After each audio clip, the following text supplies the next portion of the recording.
G'day. How are you? I'm great. Great to see you again, mate. Fantastic. Yeah. All right, we're back. John has changed his shirt and is now Damien. How are you, sir? I feel good. I feel good with the new shirt on. You feel good? It's lovely. Yeah, thank you. It fits you. Thank you. Let's talk social. Social. Brilliant. All right. Number of new features in ASP.NET to make social easier. So what does that mean, social? So it could mean a number of things, but what we're talking about is social networks. So Facebook, Twitter, LinkedIn, those type of applications. And how do you write apps that integrate with those? Web apps, in this case. So there's authentication to authenticate via some social service. Yep. Then there is accessing the data of that social service, the social graph, as they say. Yes. And then, of course, from my perspective, there's also the little tiny details of social, which are like helpers that let you tweet things and like things and +1 things. Or and show like the that. latest tweets on my page or stuff like that. I think, for me, that auth is the most interesting one. Me too. Yeah. So let's take a look at the slides. Cool. Next one. So we are here in the day, in case you're wondering. After this will be mobile, and you're going to do amazing things with SignalR. What do all these companies have in common? They all let you log in with an individual user account, which is great, and likely someone visiting your site will have an account on one of these sites, at least one, if not more than one. Exactly. And if you don't have one on at least one of these sites, you probably you're are not using the not internet. very social person. That's right. Not very social person.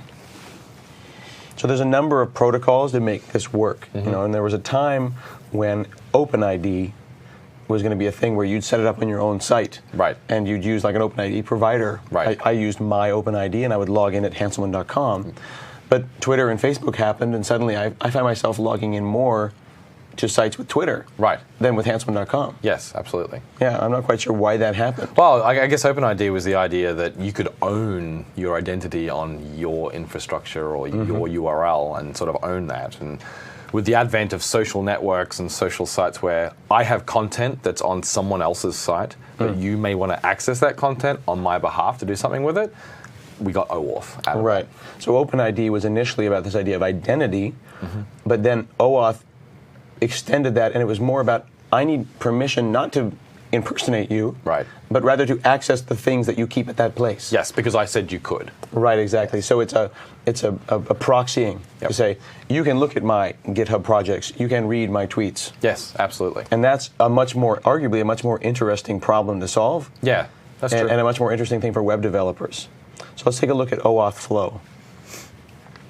So this is a typical flow that you might find inside an application that's using OAuth from another website. So if you were to do, as we'll see in a moment, file new web application in Visual Studio 2012, we kind of set this up for you out of the box. So it starts off with your app. So this is damienedwards.com or whatever it might be, and I wanted to let John Galloway log into my site using his Facebook account, and then maybe I want to read his Facebook graph after that.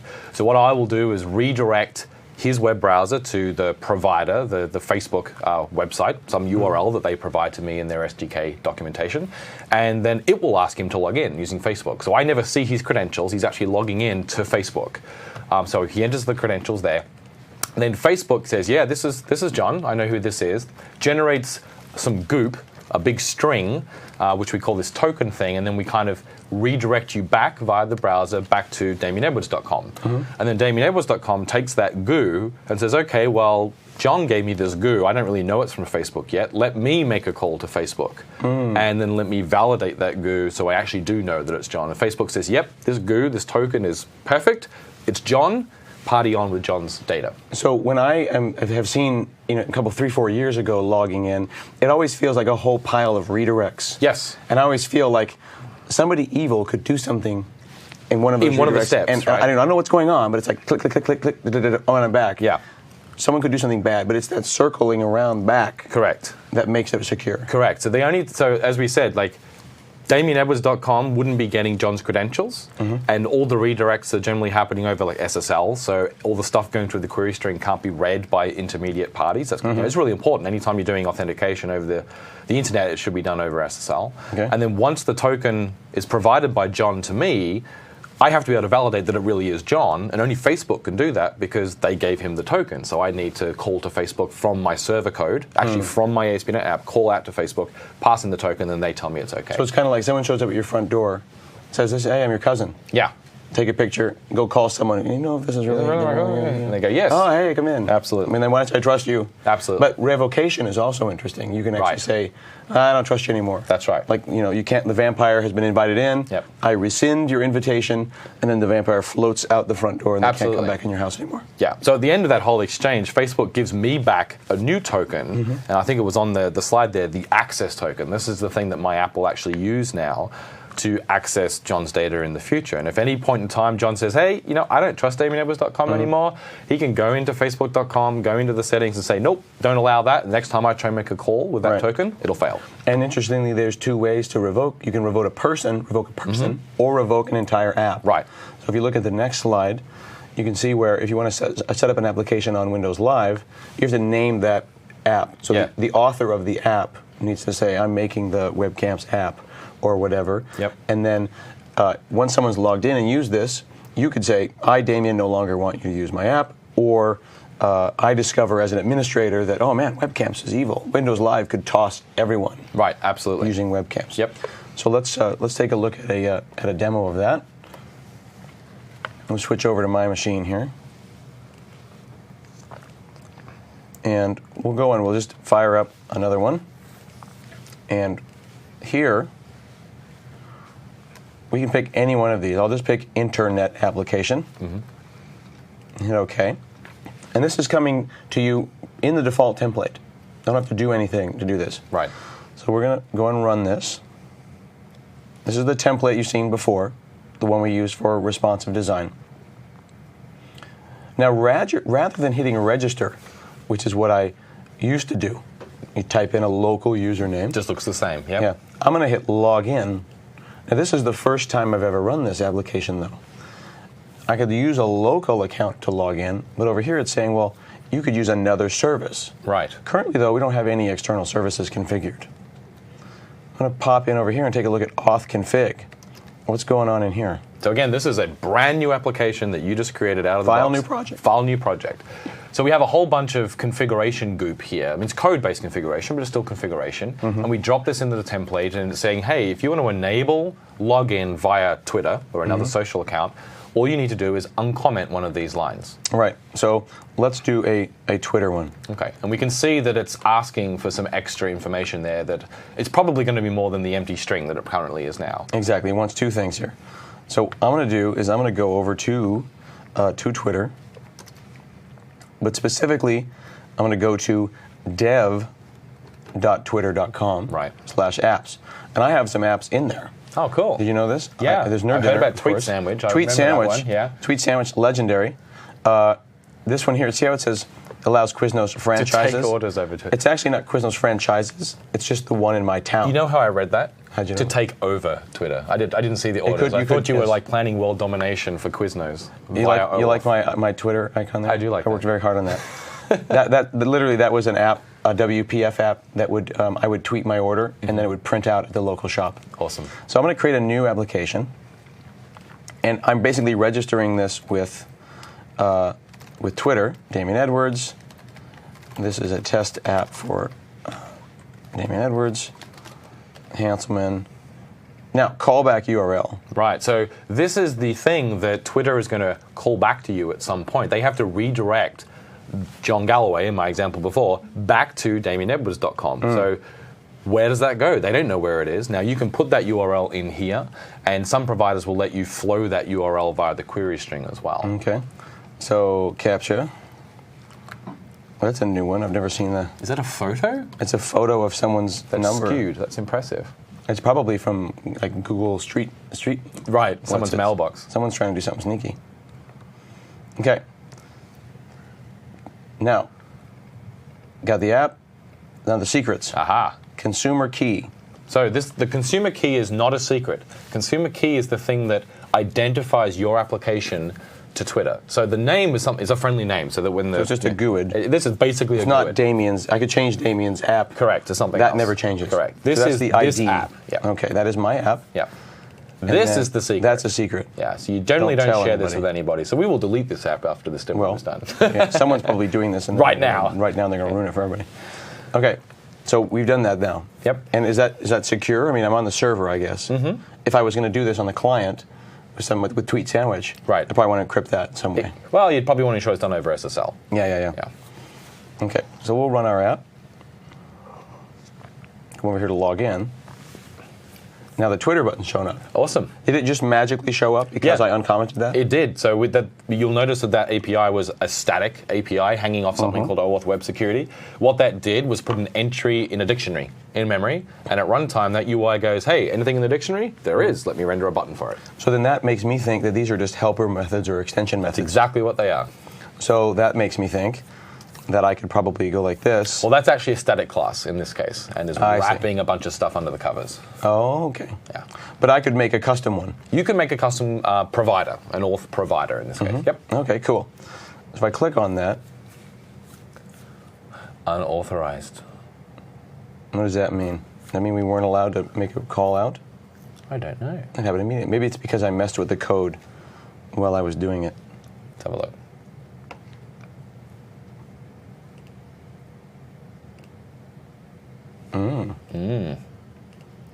Let's try it in another browser to make sure it's not something I'm doing here. Okay, what does that mean? Well, it means it's calling request authentication on the OAuth Web Security API, and you can see in the call stack there, .NET OpenAuth is sending the request off to Twitter, and Twitter has said, nope, return to 401. Are we sure it went to Twitter? You Where would I won't see it in here. I won't see it in there because it didn't happen from the browser. Correct, happened from the server, so you need to look at Fiddler. All right, let's do that. Just look for it anywhere. Yep. Okay.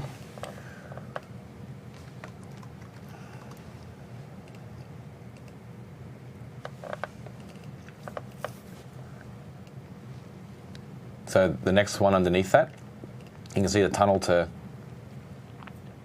Okay, so you'll need to enable, yep. So I'm going to basically say, this is an SSL call, so I'm going to go and say, it's okay for me to decrypt SSL. Right. Okay. So we're going to basically allow it to be evil. Let's see what this does, hey. I'm not actually seeing a request to Twitter there. No, I don't think it's actually making the call. That one happened. Are you running another Twitter client at all? I don't have a Twitter client. Okay. So it's something's calling out to Twitter, and it's calling out to api.twitter.com. Well, so here's a question. When this thing said, it said, wait a moment. Maybe it hasn't... That's a good point. Maybe it hasn't updated yet. Maybe it's not actually available yet. Because when I ran that, it said, you need to think about this for a while. Okay. So, I don't know. Update again. Note your changes may take a moment to reflect. So interesting. It sounds like it might not be instantaneous. Yeah. Try it again. Because the definition of insanity is trying it multiple times. Trying one more time, expecting a different result. Yeah. So okay, here we go. That makes me think unauthorized. So either, oh, by the way, notice this here. Note the user agent? Yes. This is actually some open source software that we're using. We use .NET OpenAuth to do this from Andrew Arnott and friends. And so if there is an error, further information, Twitter will sometimes return it in a header for you. So if we look in the response headers, is there any error? So I'm hearing unauthorized. Yep. And we passed in. Now, you told Twitter a callback URL? You configured a callback URL? No, I did not. Ah, interesting. So desktop applications only support the OAuth callback. So perhaps you need to go back into your app settings on Twitter and provide a callback URL that matches our current one, which is a localhost : whatever that port was. Okay. Just this. So this is an interesting actual occurrence, because when you're doing this type of development against the different... Because I'm on localhost too. Providers, yeah. Some of the providers are very strict about redirecting back to specific host names. So for instance, Facebook will, I think, let you redirect back to a URL that's different to what you configured. You can pass it through in the query string. Whereas I think from memory, Twitter doesn't let you. You have to have the URL entered in here, and it must match the one that was passed through. Now, this was a few months ago when I did this. So do I just go like that? I think so. We'll try that. Just that bit there. And then Microsoft account was the most strict of all. You couldn't even use a localhost callback. You had to configure a host server. Not a valid URL format. What is it? Only the domain specified. Right, so try that. Not a valid not liking URL the port format. at all. And it has some... I don't think this is what we need to be doing. Not going for it. I think it is to do with the callback URL. You think it does? I think it is. I'm just reading the help underneath the callback URL box there. Okay. That you were filling in on the Twitter Let's site. go back over there. And it's talking about the parameters that are used to pass that through. Okay. Let's take a look. So I can double check that these are correct. Yep, that's always I a good... only want read only. Over here in settings, read only. So Yep, so that's where still should we empty. return? Here it says for anywhere applications. I'm not quite sure what that means. OAuth 1, it's their new thing. It's Okay, the new. it's a brand new OAuth thing. 1.0 application should explicitly express the callback URL. On the request login step, which we will do for you, regardless of the value given here. To redirect your app using callbacks, leave the field blank. So then what would that be? That would be localhost, It would. I would think. It's just not working Or because I just don't, part of the host. not a valid URL format. It's probably going to want the full URL in this case. Where are you going to redirect back to? If we went back into Fiddler, we should be... yeah. I'm just curious. See if that works. I want to See if it works. lets it in. No. Let me see this. Yeah, put in something real. This is not real.com.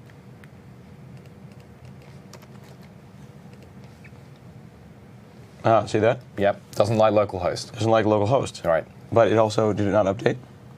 It says it may take a moment to reflect. Okay. So while that's happening, let me go out here and I'll do a developer command prompt. And we'll go down into... Do some host magic. Yeah, we'll go down Yeah. into drivers, Etsy. Look at our hosts. I could also use someone like localhost.me Yep. or something like that. Yep. And this is not an unusual problem when dealing with external services of any sort, trying Right. to call back.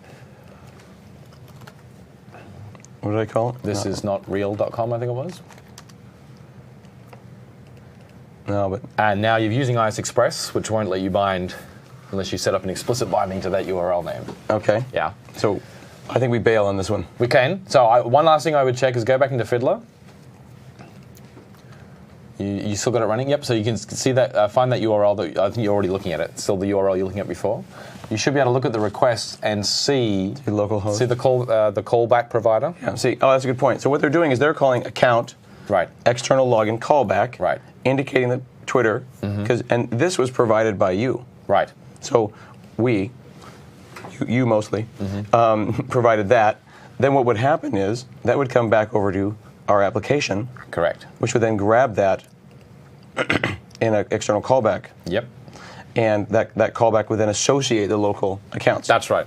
What I'll do is I'm going to just turn on Google Yep. Client, which is kind of a well-known one that doesn't require me to do a little dance. Correct. As we're doing right here. It uses OpenID instead of OAuth. So we'll do a login, and now Google appears. We'll hit Google. I'll log in to my Google account. Now Google is an interesting one for a number of reasons. When I hit sign in, I have two-factor authentication. Yeah, I've got this set up too. Right. That's good. So I have to go to my phone now and get a secret code that will expire in a few seconds. Yep. Type that in. Now it's saying localhost. See how helpful they are? Yeah. Unlike Twitter, that's like, no. No. Yeah. Probably for a number of reasons Right. they're doing that. Okay. Associate your Google account. You have successfully associated with Google. Enter a username. Yep. So I could say whatever I wanted to. So we got that username back Yeah. from Google. So now I'm logged in Yeah. to ASP.NET membership, even though I have no local user. That's correct. But I could click on that now. I've got a external login. I could make a local login if I wanted to. Yep. So now I have this external login and a local login. Correct. I could add different external logins if I wanted to. Yeah, that's right. And then remove them. And then we're even smart enough to not let you remove the last login. Correct. We don't want to let you delete the last way to log Right. into a site. So I can remove Google now because I set a local password. That's correct, yes. Exactly. So the problem that we had there with Twitter was that they've tightened things up because this Yeah. used to work. This used to work. It did. And they don't want that local They don't host. let us do localhost anymore. So the other idea would be like localhost.me. Yep. Localtest.me. Localtest.me. I think it is. Localtest.me. which I think you have to go /about or something. Yeah, something like that. But it's something. Basically, these are different accounts that are out there on the net that allow you to go and talk to these things. Now, Damien's point about this is not real.com, I would have to go and tell IIS Express. And the way that you do that, if you're a blogger, is you go to hanselman.com and then you go and you say IIS app command express. And I'm guessing. Is there a way to do this in Visual Studio? Not what you're wanting to do. So specifically what you're trying to enable is to add a binding. You can see that right there in the config you've got up there. So you can do this a couple of ways. You can go and do this with app command from the command line. Correct. Or you can do what I like to do. Just do it manually. Just do it manually. Right. Because I want to know what's going on. Because that site exists in this file somewhere, the site you just created. So we've been working on 18168. So 18168. That's it. Okay. So there it is, and there's the binding information. You can see it's only bound to localhost. So we could add another one. Go and add another one. Yeah. This is not real.com. Right. Can I keep the same port? Yes. Let's try that. I appreciate your confidence. In theory, very nice. Yes. Of course you can. Of course you can. I have no idea, Scott. Why don't you try? I'm taking a punt. Nice. See? Failed to register URL. Now, because by default, you cannot do non-local host without being an admin with IIS Express. Okay. Right. So then I'm on MVC application 16. Yes. So I'll close that down. Then I'm going to Control-Shift-Click. To start as admin. Start it up again. Go back over into MVC application. And you notice here it says I'm an administrator. Right. Okay. Load that up. Run. And then this here I'm going to change to this is not real.com. There we go. You see it's being served. Yep. This is totally not on script. No. I'm going to actually do it from over here because I'm already logged into Twitter. Okay. Yep. Log in. Twitter. Look at that. Authorized Damien Edwards? Yep. No. That's the answer. Come back. Perfect. Now you have associated your Twitter account. Register. Hello, Shanselman. There it is. Now, of course, here I've got different people because I chose to not change my username. That's right. So in this instance, there's Shanselman and there's Scott at Hanselman.com. Well, you weren't already logged into the site. Exactly. So what I could do is I could actually log out, log back in. Yes. Log in with Google. And I can tell you what's going to happen before you even try it. It's going to say, you can't do it. The username already exists. It's even weirder than that. Oh, yeah? And we can have a talk about this because it's interesting. You try it, and I'll tell you what happens as it happens. I can't. I'm stuck here. So you can keep the same name. It doesn't really matter. So well, this is stopping. Try logging in first. So just log in as Google because you've already got that set up, right? You haven't deleted the database. So, I'm log in regular? Just log in, yeah. Oh, okay. Well, wants to register. No, you're still logged in with the Twitter account. Oh, I see. So you'd have to close your browser and go to it again. All right. Delete that cookie. So what's going to happen now is you're going to visit the site. You're going to log in using Google because you'd associated that previously. And then you're going to go and try and associate Twitter with the account that is currently associated with Google. You're going to add that extra association. Okay, and that probably won't work, I would think. And what we're going to see is the default behavior that we shipped out of the box, and I'll talk a little bit about why we did it that way and what you might want to do in your app to change that. I've angered the beast because I've got so many browsers running here. And there are a lot of browsers running. Yeah, I've been kind of a little bit out of control. Google. Let's see if one of them will respond. So there's Google.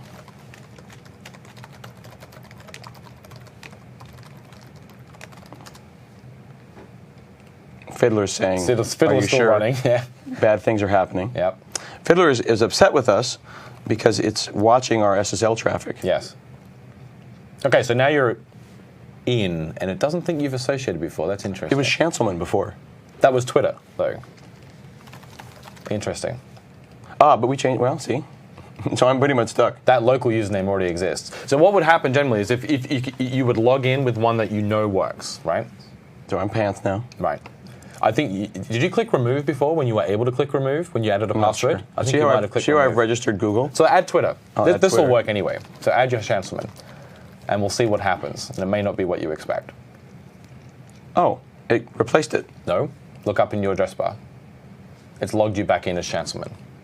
Oh, I see what you're saying. Right. Because I have 2 accounts. Correct. And I have gone and tried to add something to an account that is already existing in the system. I can't be 2 places at once. We log you out put and me log back you in where as I the new was. person. That's actually a tough problem. It's very tough to solve. But it makes total generically. sense. So someone like Stack Overflow in the past, they would actually require you to email support to fix this problem, because automating a fix is really difficult. Yeah, that's an interesting one. So the thing that we learned about the Twitter one was that localhost doesn't work anymore. Doesn't work anymore. So what I did was I edited the file that was called applicationhost.config, application which is in config. My Documents ISExpress/config. And I added my fake domain, Yep. which I put in my host file. Yes. Then I made sure that that fake domain is sitting in my Twitter dev account. The Callback URL. Yep. For that callback. And in fact, URL. you wouldn't even need to do that. Twitter said that they would just honor whatever the website will pass. So I probably through. could have removed that as long as that host name was correct. It's not localhost. I had to actually visit there. Yeah, exactly. So I probably didn't need to tell them that. Yeah. But that was super interesting. That is interesting. And that's the general idea. And you could plug in other ones. You could potentially plug in GitHub or anyone that follows the protocol. This is all built in. Now, how would someone who already has membership? Now, that's a very good point. So what we saw here was MVC. Now, MVC ships using simple membership in MVC4. You can do this in web forms as well, but web forms is configured to use the existing membership system. And then we have a different set of OAuth helpers to enable the exact same thing that we've seen here. But basically the same thing happens. You end up with a bunch of tables that maps OAuth type logins to ASP.NET type logins. So this makes sense to me. I've seen that before. Yep. These are just additional tables. Correct. So someone who had an existing database could add these tables. They could. So you could NuGet in the OAuth support that we have. You would have to copy the code from the template. All the code in the templates and the UI is not in NuGet. Okay. So now I go back over here, go into this app, and I could recreate my access token or delete the whole thing. Right. So now I'm deleting the Damien Edwards app. Yep. And now theoretically, would it be fair to say that I should not be able to log in anymore? Correct. It should not work. So I go log in as Twitter. Now we're back to where we were before. Unauthorized. Very, very cool. Yeah. All right, let's switch back to the slides. Now I know that we were moving a little fast there. Yeah. But we hit a bug. Yeah. But it wasn't really our bug. It was like stuff happens. Twitter changed their thing. Yeah. So what did we learn about that? Yeah. Nothing is a black box. This is really important. Nothing's a black box out there on the web. If you feel like something has changed and you're overwhelmed, remember that no one is really hiding anything from you. First, we opened up F12. Right. That let me see my browser traffic. Then I said, well, that's not where it is. Right. You said that. I said server to server. So then I said, oh, server to server, because that was the server calling back. We opened up Fiddler. Yep. Saw a bunch of traffic. Oh, this is SSL. Yeah. Black box, foiled again. Well, SSL is a connection to connection. We put a man in the middle. Yep. Specifically Fiddler, explicitly trusted them. Yep. Then we talked through Fiddler off to Twitter, saw the stuff. So each time we hit a black box and felt thwarted in some way. That's right. Took the lid off. Had a look. We took the lid off. Yeah. You guys should feel confident and comfortable doing that as well. I just wanted to point that out. Let's go back to the slides. So one of the other things that we can do are create Facebook applications. So not necessarily an application that runs like on your website, but one that runs inside, authenticated by Facebook. Right. Gives you access to the Facebook identity, but also their social graph, your friends, friends of friends, and all the complicated privacy issues that come around. And anyone who's used Facebook will have used a Facebook app written by one of the games or one of the little social things. Or Exactly. So this is an example of the kind of the graph API that you get back. Here's a JSON blob that indicates the person and his bio and his phone number and all that kind of stuff. Right. It's JSON though. Again, it's not rocket science. It's not hidden from you. Go ahead. So this is part of the Facebook C# SDK. This is included with the Facebook application template. Supports all the different platforms. You can go and use this SDK on Windows Phone or Windows Store, whatever you like. We've got it all set up here for you in ASP.NET. Gives you access to the Graph API. You can talk to these APIs using dynamic objects. So here, he's doing an await, and see how he's pulling out the information from that into a dynamic called me. Then he can go and grab me.firstname, me.lastname. So as Facebook changes their JSON or adds new information, you can get a hold of that without having to have strongly typed objects. Some contract that's specified, Exactly. So then there's an example where he just posted to the wall. Right. So there's a template built in. We'll look at that very, very briefly. That includes this SDK, so that you can go and write, the next great tiny tower or whatever the kids are playing today. Sure.